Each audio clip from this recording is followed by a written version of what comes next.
Barkanunk had at one time been a devout student at the Temple of Iron, a place of learning, a place of faith and wonder, a place to foster the faith in the Iron Goddess. But, not here, no. Not at Norpesh Farm, no.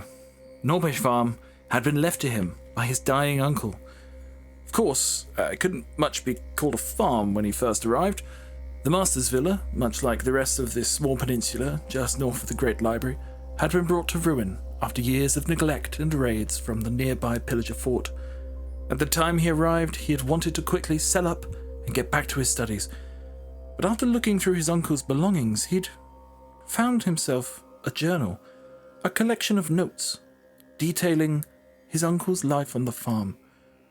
From sowing the first seeds into that field to rearing the livestock, all the way to that day, that fateful day, where he sadly lost his wife and sons to a pillager raid. 7 winters had passed since he'd read those notes. 7 years of hard labor to rebuild the structures.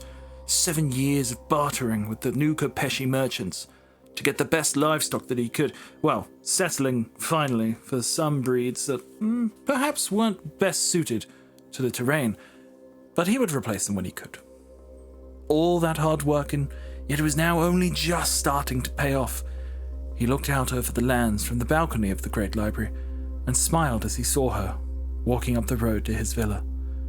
The one person who had always tried to help out where she could, the daughter of the old fish merchant who opened up their home when Barkanunk had nowhere to go, his closest friend since moving to the city.